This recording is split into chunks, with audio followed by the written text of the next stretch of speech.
In the last episode, you heard from Justin Soleimani and Zach Dannett, who are co-founders and co-CEOs of washable rug brand Tumble.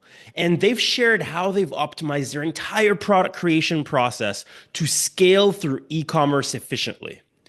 Now, today on episode number 47, get ready.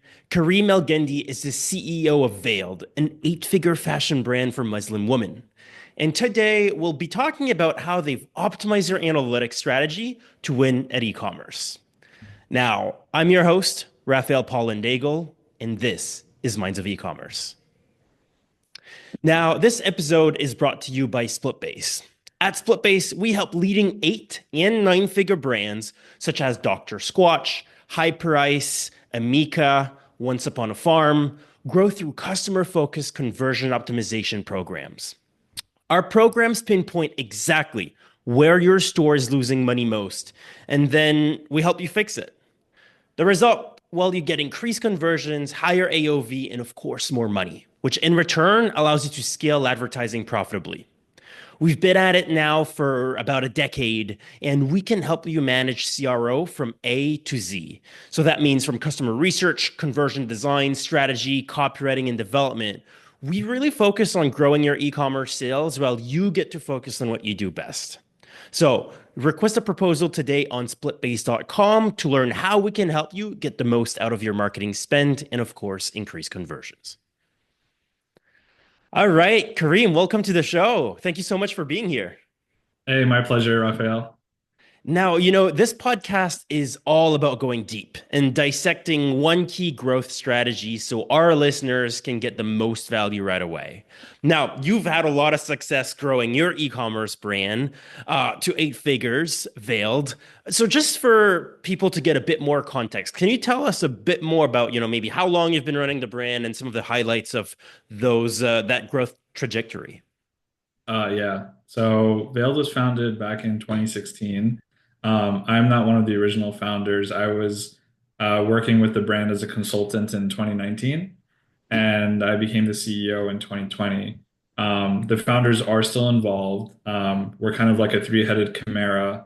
I run, I'm the chief executive officer, so I run the growth. I'm also kind of like the head of revenue, everything related to like money and the business overall.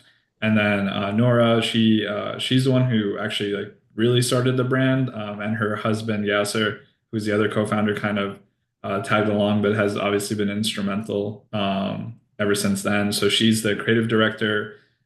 She's a Muslim woman. She created the brand really for herself, and then it kind of took off from there.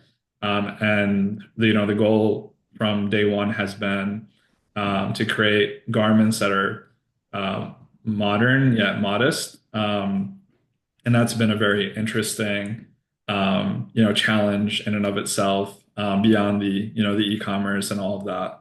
And then Yasser is head of operations for the company. So I'm here in New Jersey. We're in our fulfillment center. We have across a corporate team and the warehouse team about 40 employees in total. And excited to dive Amazing. into the conversation here.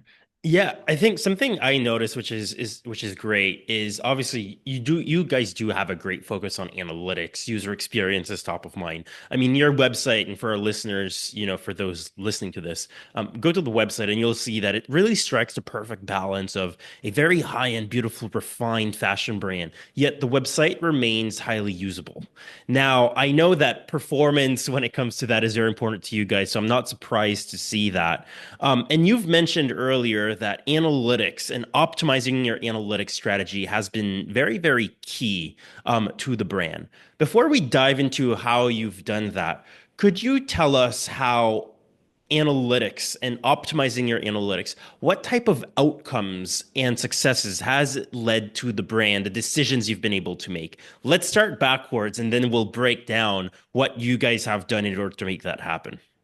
Okay, cool. Yeah. So, I mean, whenever I speak to my peers in e-commerce, I notice everyone is really struggling with paid media, a lot of complaints about Facebook, etc. But we've been um, above 8 MER for since like last 4 years, and actually growing every year. So this year to date, we're at like Amazing. 11.2 or something. But yeah, north of 11.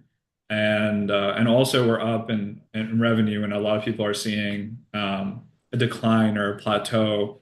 So we're up like 70% year to date, year over year, which is also a surprise for us. Our goal has been for the last like 2, 3 years, somewhere around 20 to 30%, more for cash flow reasons.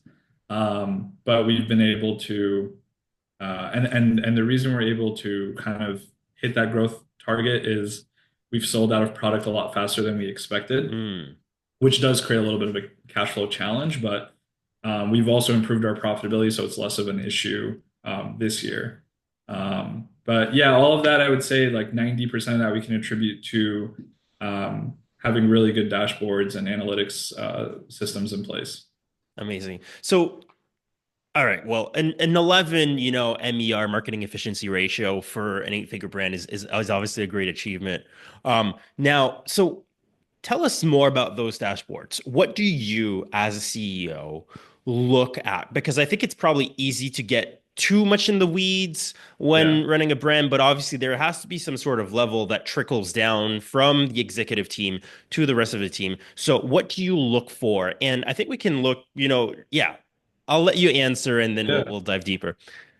It's a lot of goal seeking. So in the beginning, so when I open up, the daily performance, which like we'll get all the data's in. I don't really stress out too much about what's happening intraday unless there's a big promo going on. Then I kind of want to watch what's happening hour by hour in case something is wrong and try to catch it. Which actually we had recently. We actually were underspending, and that was something I caught myself, and I made Hmm. sure that we spent appropriately. Um, but say you have revenue targets, so we really cut up the year by day, and every day there's a number that we're hoping to hit, or at least like an average within a period. So maybe I don't know exactly that I need to hit like 10,000 or whatever, but the average should be about 10,000 within a 2 week span or whatever. Um, and if the performance is off, then we just dig deeper. And we dig deeper in like a sort of branching hierarchy based on the high level metric, which is revenue growth, whatever. And then okay, well, what specific metric is off? And you need a little bit of business intelligence to be able to, I mean, like inherent to the brand itself, like knowing like the brand converts at 2% versus 1%, knowing that your AOV is usually here. And then when there are anomalies, being able to dive in and isolate what the issue is. And sometimes that will lead to, upper funnel issues. Like I mentioned, the spend was off, or something deeper, which could be the website, or you sold out of your top performing product or collection, and you kind of go from there. How do you separate? So I think one of the things, and this is where a lot of, you know, founders, marketers, operation people get stuck is that they look at the day-to-day signals, just like you're explaining here. But I think the day-to-day performance sometimes can also be misleading, right? Mhm. Meaning there are going to be some daily fluctuations. Sometimes what happens in the news is going to influence what's Mhm. going to happen, in our dashboards. So how Mhm. do you separate and what's kind of your process for figuring out what is some normal daily fluctuations versus what is an anomaly? Because I think that's Mhm. a bit of a challenge for a lot of brands. Yeah, it's for sure not a perfect science by any means. There's a lot of thinking, discussions that happen, and doing like constant reality checks or kind of like revising the hypothesis and reiterating. But generally speaking, um, so actually the big change in MER, and this is something I've always tried to optimize um, through upper funnel tactics. Like let's improve the creative, the messaging, the audience targeting, et cetera, yada yada. Um, that got us maybe to like 8, right? Like MER. But then to get to like pushing past 9, 10, 11, etc., all of that has been through optimizing our merchandising Mm, strategy, which required a whole different set of analytics than I was accustomed to, being someone who, came from more like the upper funnel side. And I realized that I had to become like more of a merchandising expert. One big caveat is in Shopify, when you're analyzing something like units sold per day, like you want to know how well your best dress is moving, how many units, and if you want to reorder it or create something similar to it. Um, you want to know how many units were sold per day. But Shopify only tells you units sold per day over a period of time, not units sold per day in stock. And the only way that you can access that data is if you're snapshotting your inventory in some, third party warehouse on your own. So that's something we started years ago. So if you could go in your Shopify store, pick any product, and they have that metric units sold per day. But if it says 30 units sold in a month, you don't know if that product was in stock for 10 days, 15 days, 20 days, 30 days, and then that changes the velocity completely. So something like that actually makes a massive difference when there is 3x the demand for the color black on a product than white. And you have no way of really gauging that, especially when you have a lot of SKUs. Um, so that yeah, I mean, I'll leave it there, and we can I, we can kind of I explore think that that's further. that's a great strategy. That's like one of the things that I think often isn't talked about, but people end up having to figure out on their own or just by having these conversations, right? It's like the Yeah. unwritten that really helps unlock other But things. so going back to like the to answer the question better, because I think your original question, if I'm not mistaken, was, how do you know what it is? Yeah. So, when we're seeing, all right, well, in a similar period in the past, um, we're converting at such rate, and then suddenly you're not. If everything else is about the same, like you look at the creative, et cetera, everything's kind of doing its job. I think that you have to be optimistic and believe that people want to buy your product. And that's very important as an operator. Like there is a demand and I just need to reach the right people. Um, then the mentality, then maybe like the analysis shifts a little bit where like you're checking your stock and making sure you have what people really need. Because if you have what people want, they're gonna buy as long as they're aware that it exists. So you don't need to be super um creative and do a lot of like creative gymnastics to get someone to buy and go deep into psychology and like all of that. Of course that's helpful, but if you just have what people want, they'll Yeah. buy it. I think, something I always say with fashion and apparel brands, right? Um, at the end of the day, people will buy what they like. Uh, there is a limit compared to like if you were selling a blender, right? There's a lot of education, there's a lot of feature selling, there's a lot of psychology and benefits that you can talk about. When you're selling a fashion product, the benefits, I mean, it's, the person imagining themselves looking fantastic wearing the product you're selling. And if they don't like it, they're not going to convert. And that's where merchandising becomes so important because if you're not putting the right products in front of the right people or the products that are most likely to get bought, those products are going to get missed. And ultimately, well, people just won't be able to make that purchase. So I do want to go back to what you were talking about merchandising. Tell us a bit more about some of the merchandising strategies that you've been able to implement using, some of the dashboarding you've walked us through or through other means. Yeah. And I wanna put out a disclaimer, like I am by no means a merchandising expert. No one on our team is a merchandising expert. We've used like kind of a structure around it ourselves, and it seems to be Mm, working. So until it's not, like we're probably not gonna go super pro where that's concerned. I have tried to pick the brains of people I've ran into who are merchandising experts and just see like am I doing things like in a way that makes sense? And they're kind of like, yeah, you're doing pretty good. Just keep it up, whatever. So hopefully they're not just giving me a pat on the back and they mean it. But what we do is we take our entire collection and we break it up into categories. So that's the first level of optimization is like how many units should I order of, say, a dress versus pair of pants or whatever. Say like bottoms versus like dresses, just like high level like category optimization. Because we found that like that demand, like gauging that demand is important. Like when we've done the sell through analysis, we found that we're actually supplying way less, say tops than we should be. And then we've made those Hmm. optimizations and we've actually sold at that rate. So if it was like, hey, you should be selling 100 units a day of tops. And then it's like we actually supplied 100 units in the next subsequent period, and we actually sold at that rate. So first level of optimization that we found is like at the category level, then intra category, by style, and also like analyzing it by size and color. So Hmm.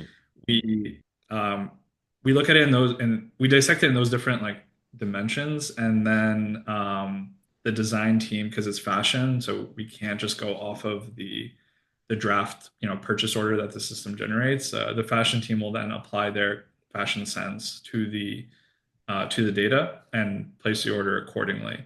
Um, and then the only other thing we do is we have like an internal like algorithm that helps us um, gauge like the total demand based on um, prior periods in reference, and we do a lot of adjustments so that it like operates correctly. Um, but it will read basically like the amount of traffic that came to the site, the mix of units, et cetera, et cetera. And then we just try to supply. At the end, we basically just it spits out what the demand should be. The design team creates the order. We try to supply that demand. Um, and I'm then all we curious. do then from there is basically give a mandate to our media buyers to supply the correct Hmm. breakdown of traffic that had resulted in that demand in the past. So like, whatever we spent on That's Facebook, Google, key. etc. Yeah. I'm also curious, as we've got just a couple minutes left. We're talking about dashboarding, we're talking about merchandising. At the end of the day, we're talking about analytics. What are some of the top tools that you like using? Whether they're Shopify apps or maybe there are some very basic tools as well. But Yeah. what do you use and like to Mhm. use? Yeah, so we like to use a lot of Google Cloud services. So whether it's like scripts that we run on different sheets and we connect the sheets using scripts, or um, setting up like a repository in Google Cloud and Hmm. running a function piping data from Shopify's API into say big Google's BigQuery and BigQuery to Looker for data visualization. Um, that's most of what we're doing. Like it's either like custom spreadsheets, scripts, or functions that Hmm. we've created internally. And then the agency that we work with provides a dashboard that we've worked with them to spec out so that it has key data available and we're both on the same page, which helps us with managing them. Awesome. Now, for my last question, Kareem, if there's one lesson you've learned as a CEO growing an eight-figure brand, what would that lesson be?